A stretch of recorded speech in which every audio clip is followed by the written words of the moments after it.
One of the greatest tools to adapt is the ability to pivot, to change the path without changing the end goal is when we learn to be at flow and ease with life and we ditch suffering. What up, team? I'm Caroline, sharing golden nuggets, life experience, lived experience, and today we're talking about a lesson that I myself am learning extra strong right now. I know it logically, and I'm learning it physically again and again. When you have the ability to change the roadmap, to change the plan, to pivot in times where life throws you a curveball, when you're on vacation, when something sad happens, when you need to give yourself extra grace, when your health plummets, allowing yourself to change the roadmap, to change what the steps look like in the short term, to change your priorities in the meantime without losing sight of the end goal. I see so many people just throw in the towel as soon as something doesn't work out and say that it's because that end goal is not reachable, because that end goal isn't going to happen. No. When things aren't working out, that is life. That is the universe showing us where we're keeping ourselves stuck, where maybe our ego is trying to do this thing because we saw it work for somebody else, where our ego is telling us, oh, we know the perfect way, I'm not going to let go. When we resist the lessons that life is trying to teach us, that is when suffering happens. And suffering is a complete choice because you're allowed to change what the path looks like. You're allowed to let the roadmap waver, but that doesn't mean you completely give up. You keep taking steps forward. Sometimes we do it barefoot. Sometimes we do it with shoes on. Sometimes we get to put those snazzy high heels on and that sassy dress and walk into a room that lights us up. Sometimes we put on a cozy sweatshirt that brings us comfort and we wear our socks all day. Allow the path to change without losing sight of the end goal. Because true confidence comes from integrity with yourself. And integrity with yourself comes when you do the things that you told yourself that you're going to do.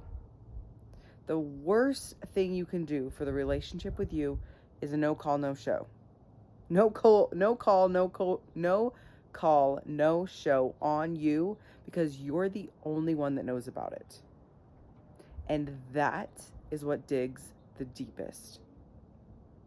And when we're so set into these plans, and then we say we have to do X, Y, and Z to get to A, and we're not doing X, Y, and Z, it doesn't feel good. And maybe we're not doing X, Y, and Z because we physically can't do it right now. So change to B, C, D to get to A. And there is the self-confidence, the integrity with yourself. Right now in life, if I go on 2 dog walks with my dog, I get my daily work tasks done, I spend time with family, and I spend 30 to 60 minutes in meditation a day, that's my roadmap right now. 4 months ago, my roadmap looked like an hour and a half of cardio, a 2-hour lift, hitting 6 meals, getting 8 hours of sleep, taking an Epsom salt bath, getting on my supplement. Like, the list is really long. And the reason that I'm able to have so much confidence in what is happening in my life, even though it's painful, even though it's challenging, is because I'm not losing sight of the end goal.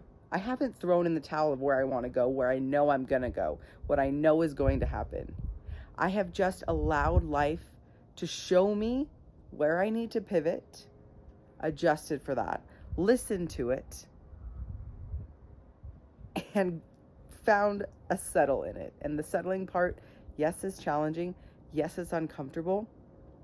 But wouldn't you rather have the skills to be able to adapt to your environment, to what's going on, without having to sabotage you?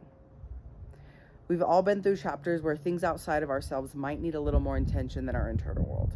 And then we've all had chapters where we can put all of our energy into ourselves. That doesn't mean that in one chapter we're focusing on ourselves and the other chapter we're not focusing on ourselves at all. There's a balance. There's an ease and a flow. I've been working with a lot of my clients when they've been on vacation, when they've been on trips, and it's so cool to see that they come home from vacation. Not only is it usually the best vacation they've ever had, they make choices that are in line with them, but they're so much more present in the moment because I work with a lot of high achievers that want to do that whole long list I was talking about earlier every single day, even when they're on vacation. And that takes them out of the moment, away from their family, friends, whatever they're doing, because they're so stuck in their ways of the perfect plan that works for them when they're at home. And as I teach my clients, no, we can, adjust this or adjust this, and this can be our priority here, and we can put these things on the table. It's when they eat out and they make choices that are in alignment with their goals, but they're still able to eat at the restaurant with their family and be present.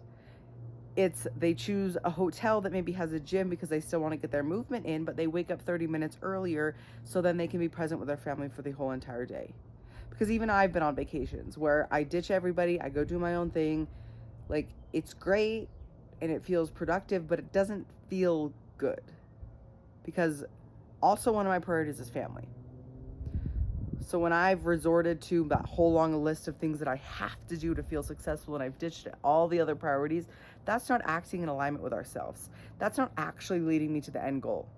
That is me so stuck in my ways, so stuck in what my ego says is the only right way.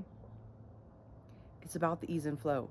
It's about knowing intention, and it's about knowing your values. I value health and I value family. Those things are not in disagreement with each other. But sometimes I do have to put 80% here and 20% here. And then some days I get to put 60% here and 40% here. And that is the balance of things. That is what life is all about.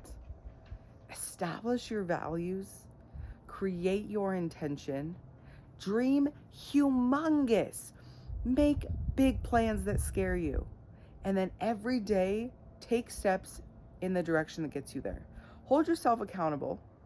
Act in integrity with you so you have the confidence to continue to go towards those goals, and allow yourself to pivot. Allow the roadmap to look different in different chapters. Because guess what? Then no burnout happens. And isn't life so much better when you have energy and confidence? I know you can do it too. I love you big. Have a great day.